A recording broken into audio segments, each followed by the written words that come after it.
Selanjutnya yaitu pengertian jaringan. Jaringan komputer adalah sebuah sistem yang terdiri dari dua komputer atau lebih yang saling berhubungan untuk berbagi data. Assalamualaikum warahmatullahi wabarakatuh. Perkenalkan, nama saya Dandi Arisna Pramudia, NIM 19051214067 dari kelas SI 2019B.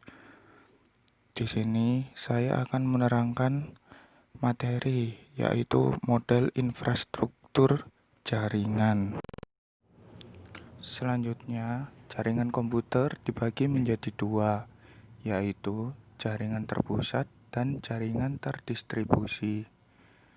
Jaringan terpusat adalah jaringan yang terdiri dari komputer klien dan komputer server, di mana komputer klien bertugas sebagai perantara dalam mengakses sumber informasi dari komputer server. Sedangkan jaringan terdistribusi merupakan jaringan hasil gabungan dari beberapa jaringan terpusat, sehingga memungkinkan beberapa komputer server dan klien dapat saling terhubung dan membentuk sebuah jaringan. Ilustrasinya dapat dilihat pada gambar yang sudah ditampilkan. Ada beberapa pembagian jaringan. Yang pertama, pembagian jaringan menurut jangkauannya. Dibagi menjadi 4, yaitu PAN, LAN, MAN, dan WAN. PAN adalah Personal Area Network, adalah jaringan komputer yang digunakan untuk komunikasi antara komputer dengan perangkat-perangkat lain seperti printer, handphone, speaker. Jangkauan jaringan ini sangat dekat dan tidak bisa menjangkau jarak jauh.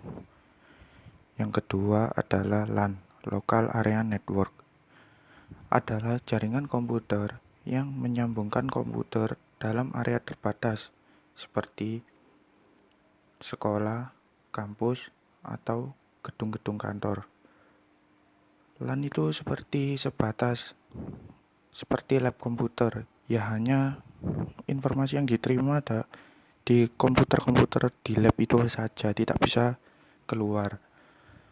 Selanjutnya adalah MAN, Metropolitan Area Network, adalah suatu jaringan dalam suatu kota dengan transfer data berkecepatan tinggi yang menghubungkan lokasi seperti antar kampus dan seperti pemerintahan dan sebagainya, dan masih banyak lagi. Selanjutnya adalah WAN, Wide Area Network, adalah jaringan area luas sehingga tidak hanya mencakup jarak geografis, tetapi melibatkan sirkuit telekomunikasi. Contohnya internet. Internet sangat luas, tidak bisa digambarkan secara geografis bagaimana penyambungannya. Selanjutnya, jaringan berdasarkan akses. Ada dua, yaitu intranet dan internet. Intranet hanya diakses internal, maksudnya seperti orang di kantor. Nah, bos itu kan ada bosnya. Lah, bos itu ingin menyalakan komputer di ruang A misal. Nah, tidak perlu dia datang ke ruang A. Di ruangannya sendiri, dia sudah bisa mengakses internet di ruangan A dengan adanya fasilitas seperti server gitu misalnya. Dan yang kedua adalah internet, bisa diakses publik. Jadi seluruh dunia bisa mengakses. Contohnya aplikasi pemerintahan untuk pengurusan KTP dan sebagainya. Berikutnya, pembagian jaringan berdasarkan cara membangunnya. Ada dua juga, yaitu ada ad hoc dan infrastruktur. Ad hoc merupakan pembangunan jaringan tidak direncanakan. Contoh, menyambung laptop ke laptop yang lain menggunakan Bluetooth. Sedangkan infrastruktur yaitu pembangunan direncanakan sebelumnya dengan adanya kebutuhan seperti lab komputer. Nah, itu kan memang butuh untuk menyambung satu komputer dalam satu ruangan lab tersebut. Berikutnya, jaringan berdasarkan transmisi data. Ada dua, wireless network dan wired network. Wireless network tidak perlu menggunakan kabel, tetapi menggunakan gelombang elektromagnetik untuk mengirimkan sinyal antar komputer. Ya, seperti Bluetooth, Wi-Fi. Sedangkan wired network untuk menghubungkan komputer satu dengan yang lainnya menggunakan kabel jaringan untuk mengirimkan informasi. Ya, seperti di lab tadi itu, lab komputer. Itu kan perlu kabel jaringan supaya bisa tersampaikan. Berikutnya juga ada namanya topologi jaringan. Topologi jaringan ini sebenarnya banyak, tetapi yang saya bahas hanya 4, yaitu topologi bus, topologi ring, topologi star, dan topologi mesh.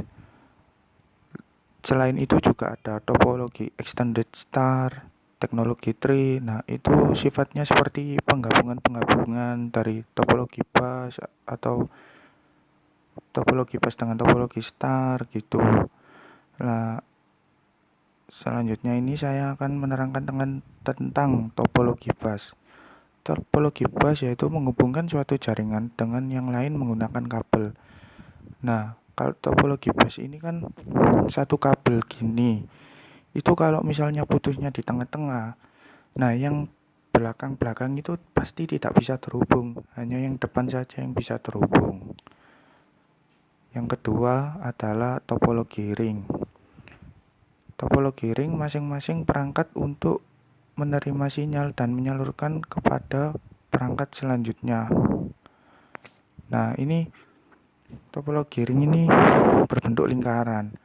Jadi kalau misalnya putus di tengah, nah itu masih bisa menyambungkan seluruh perangkat.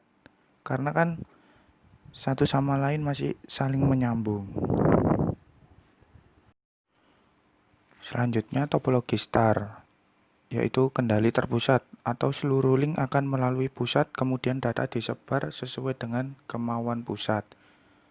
Jadi ya tergantung dengan pusatnya itu yang ada di tengah-tengah, mau menyalurkan ke komputer 1, ke komputer 2, ke komputer 5 mungkin. Nah, itu tergantung dengan kemauan pusatnya itu tadi. Seperti kalau di perusahaan itu seperti bos. Dan selanjutnya adalah topologi mesh, jaringan terhubung satu sama lain. Nah, topologi mesh ini tidak mirip dengan topologi ring. Kalau topologi ring itu tadi, komputer 1 tersambung ke komputer 2 meskipun salah satunya ada yang putus dan tetap bisa menyambungkan seluruh komputer tadi. Tetapi kalau topologi mesh ini, nah ini beda. Misal kalau di topologi star kan misalnya di komputer 2 putus. Nah, itu masih bisa lewat komputer 1, komputer 5, jadi harus berurutan. Tapi kalau yang di topologi mesh ini bisa misalnya kan dari komputer 1 mau ke komputer 2 tapi ada yang putus, masih bisa lagi. Pokoknya jalannya itu banyak kalau topologi mesh. Nah, sekian dari saya, semoga bermanfaat. Wassalamualaikum warahmatullahi wabarakatuh.